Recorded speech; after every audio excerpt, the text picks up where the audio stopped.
Imagine if every moment of your life was recorded.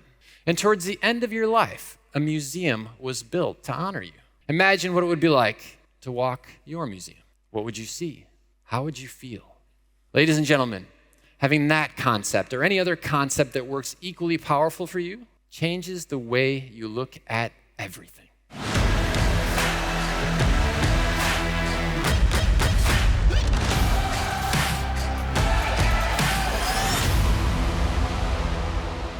I have 18 minutes with you. And so I'm going to share with you a very passionate and very brief perspective on the path to an extraordinary life, told to you in 5 steps. The time is ticking, so here we go. All right, ladies and gentlemen, step number 1 on the path to an extraordinary life. Find a concept of life overall that keeps you inspired and motivated. Now, I have one that works really well for me. I've seen it work really well for a lot of other people, and so I'm going to share it tonight, and I hope that it works really, really well for you. And here's how it goes. Imagine if every moment of your life was recorded. Everything you did, everything you said, all the places that you went, all the ways in which you spent your time. And towards the end of your life, a museum was built to honor you. Only your museum would show your life, exactly how you lived it. So if 80% of your time was spent on things that didn't bring you joy, or at a job that you didn't love, or with people who were toxic, then 80% of your museum would be dedicated towards that. There would be giant murals. There would be huge video screens. There would be kiosks, all showing you on these things that didn't bring you joy. If you love spending time with your family or your friends or pursuing a particular passion or hobby, but for no matter what reason, you only spent 2% of your time on those loves, then only 2% of your museum would be dedicated towards that. Maybe just a couple of pictures near the exit door. Imagine what it would be like to walk your museum. What would you see? How would you feel? Now imagine if heaven or the afterlife or however you perceive this whole experience to work in terms of what happens next actually consists of you being the tour guide for your own museum for all of eternity. Ladies and gentlemen, having that concept or any other concept that works equally powerful for you changes the way you look at everything. And it keeps you inspired and it keeps you motivated. So that's step 1. Step number 2, find a framework for your concept of life that keeps you inspired, keeps you motivated, and keeps you focused. Now, I have one that works really well for me, and I've seen it work really well for a lot of other people, and I hope that it works really, really well for you too. The framework is called the Big 5 for life. Woo!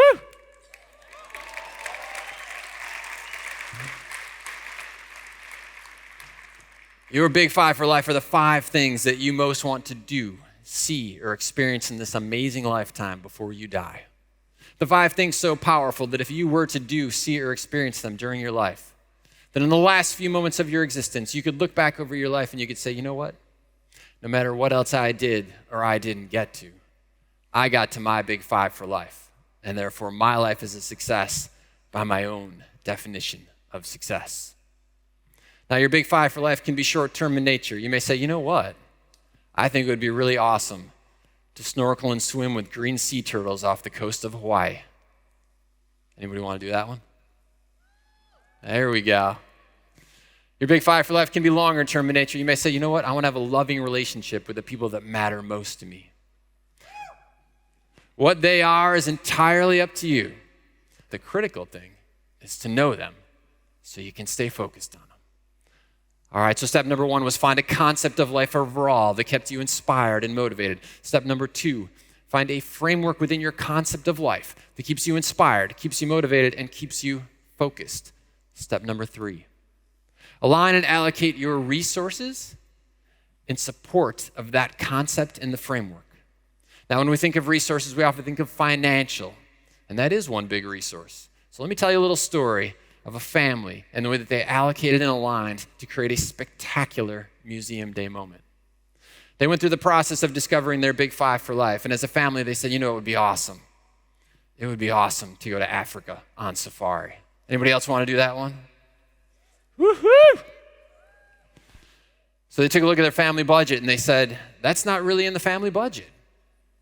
But then they took a look at all the things that they spent their money on and they said, well, are these things as equally spectacular? Are these things as museum day moment-ish? Are these other things in alignment with our big five for life?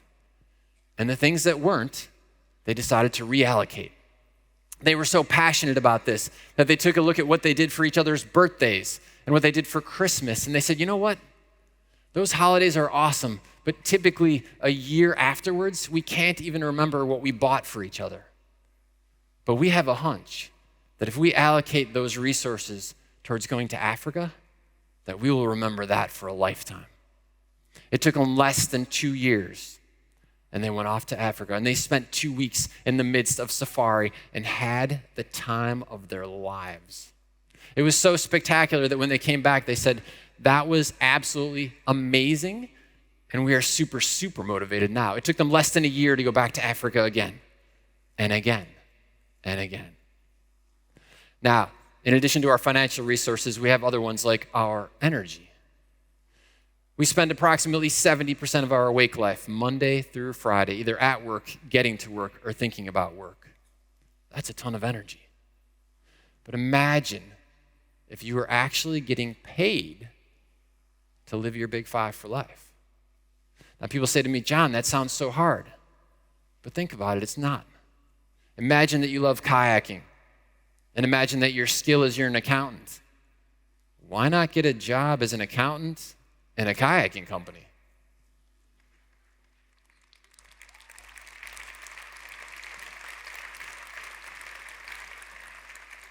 It's one of those things that seems so obvious once you know it. And I want to encourage you to make it your reality on the path to an extraordinary life. Now, in addition to our energy and our financial, we have our thoughts. We have our emotions. We have our beliefs, and we have another resource. We have our time. So where does our time go in terms of our big five for life, in terms of our museum? Well, I don't know about you, but does anyone carry a smartphone with them? Now, these things can be incredible, incredible assets as it relates to your big five for life. Let's say that you decided, you know what, one of my big five for life is to learn organic farming. Within seconds using that device, you can learn the top 10 things you need to know about organic farming. Let's say that one of your big five for life is, I want to open up a tea shop. Within seconds, you can learn examples of what 10 other people have done to open up a tea shop. However, in addition to being an incredible asset, they can also be an incredible distraction. Now, I don't know about you, but when I was a kid, there were no smartphones. And that meant that there were times when we were bored. Now, the good thing about getting bored is when you're bored, you say, with your friends, you say, well, what can we do that would be actually exciting? The challenge with our little devices is we never get bored. Instead, we can allow ourselves to look at that thing and take our thumb and swipe and swipe and swipe and swipe and enter a state that I call pleasantly occupied. Now, sometimes we just feel like being pleasantly occupied. There's nothing wrong with that. But if you really want to live an extraordinary life, the trick is to go beyond pleasantly occupied. And let me give you an example of that. As many of you know, I am an adventurer at heart. I love being outdoors. I love being in the wild. I love seeing animals in the wild. I love being a dad, too. And my daughter is an adventurer at heart. She loves being in the wild. She loves seeing animals in the wild. So we were in New Zealand, and we took a paddleboard out to the ocean. There we are. She was about 8 years old. She's laying on the front of the paddleboard looking out over. The water is crystal clear, 10 meters deep. I'm paddling in the back. It's already a spectacular museum day. The sun is out. Here we are in New Zealand, having the time of our lives. I look in the distance. I see a school of fish going absolutely crazy. I said, let's go over there and see what's going on. We paddle over there. We look down in the water. We see wild penguins chasing fish back and forth underneath our paddleboard. Now, ladies and gentlemen, if you are an adventurer who loves seeing animals in the wild, this is nirvana.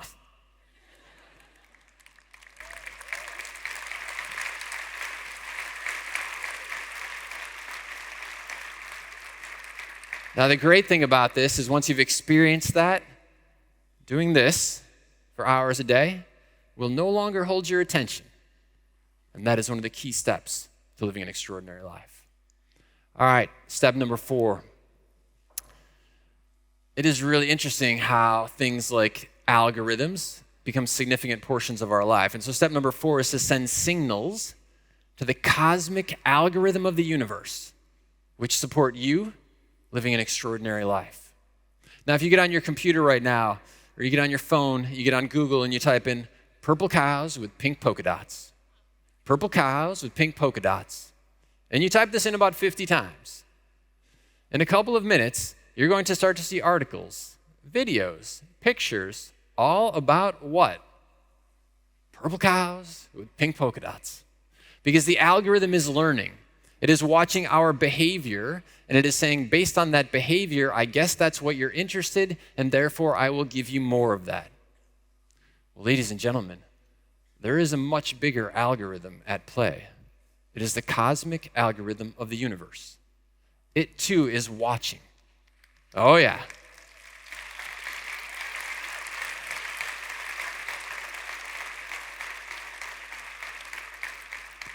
It too is watching what we're doing. And so when we sit at that desk for 8 or 10 hours a day, looking at that computer screen on the activities that don't bring us joy, the algorithm looks and says, I don't really get it.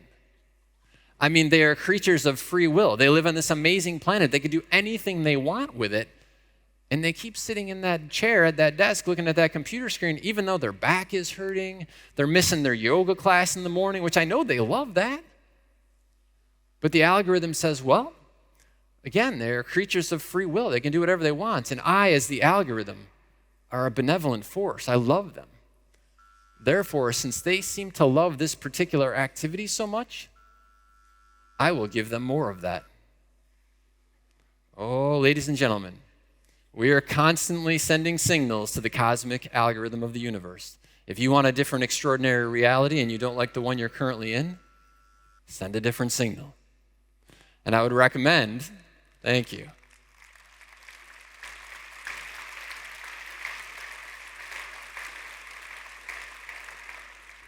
And I would recommend that you send signals of you living and creating and embracing that extraordinary life that is true to you. And one way to do that, again, make sure you avoid pleasantly occupied. All right. Let's summarize real quick where we are, and then we're going to go to step 5. So step number 1 was find a concept of life overall that keeps you inspired and motivated. Step number 2, find a framework for your concept of life that keeps you inspired, motivated, and focused. Step number 3 was aligning and allocating your resources in support of that concept of life and your framework. And step number 4 was sending signals to the cosmic algorithm of the universe, which support you living an extraordinary life. So let's go to step 5. Step number 5, remember to keep it simple. Ladies and gentlemen, I've learned over my life that life is a series of 2-act plays. Act 1, I make a decision. Act 2, I act in alignment with that decision. I remember when I was in my early 20s, I was working at a job as an intern, and I was driving with a buddy of mine who was also an intern. And we were talking about some of the people that we worked with. And I was commenting about this one particular guy, and I said, he's always so happy, and he's always so energetic, and he's so positive. He just seems happy with life. And I said, I wish I was more like that. And my friend turned in the car, and he looked at me, and he said, so be more like that. I know. It seems incredibly obvious when someone else points it out to you. But literally, that was the very first time ever in my life that I realized, I'm the one choosing this. Life is a series of 2-act plays. I make a choice, and then I act in alignment with that choice. So be more like that. So if you're saying to yourself, I wish I was more adventurous, awesome. Book a 1-day ticket doing whitewater rafting. Go on the whitewater rafting adventure. And when you're done with that, because it is an adventurous activity, you are more adventurous.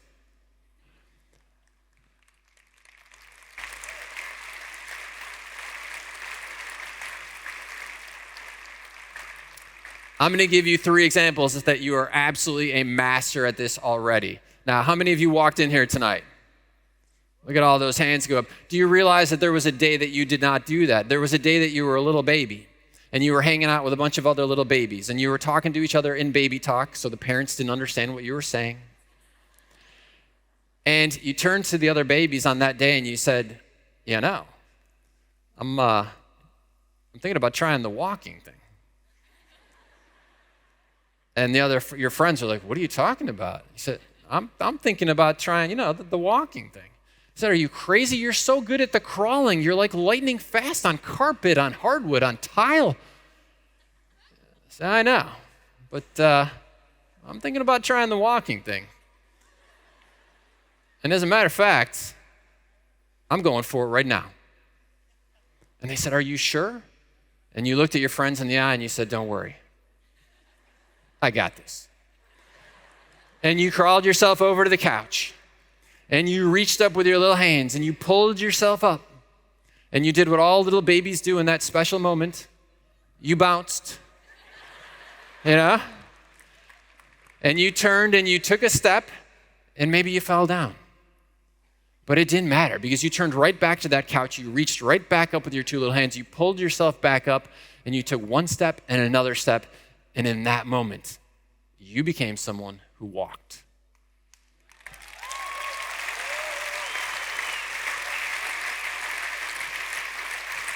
Now, the story did not end there. No. The story did not end there. About a year later, maybe, you were hanging out with your friends. Maybe you're now talking a blend of baby talk and regular talk. Again, trying to keep the parents uncertain what's going on. And you turned to your friends and you said, I'm thinking about going for the big person cup. I'm thinking about moving off of the sippy cup. Your friends were like, what are you talking about? Moving off of the sippy cup? This thing's amazing. Look, you can turn it upside down. You can shake it. Nothing comes out. Even the parents are using them for their coffee these days. You said, no, I'm thinking about going for the big person cup. I said, really? You said, yep. And today's the day? I said, are you sure? And you said, don't worry. I got this. And you walked over to the table. Hang on now. You walked over to that table. You reached up with your two little hands. You grabbed a hold of the big person cup. You brought it to your lips. You drank. And on that day, ladies and gentlemen, you stopped being someone who drank from the sippy cup, and you became a person who drank from the big person cup.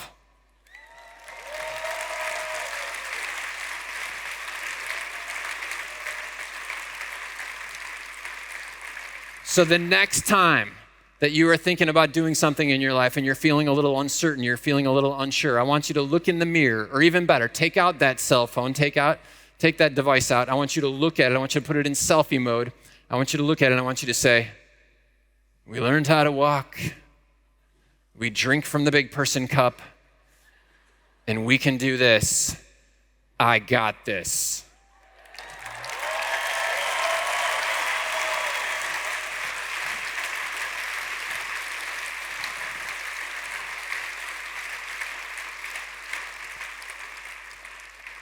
Ladies and gentlemen, my time here is winding down. This has gone so fast, and I am so grateful that we got to spend some time together. I want to close with one final thought for you, and that thought is this. We all end up with a story that is our life. Where we started, where we ended, the places that we left, where we went, what we did, and who we chose to be along the way.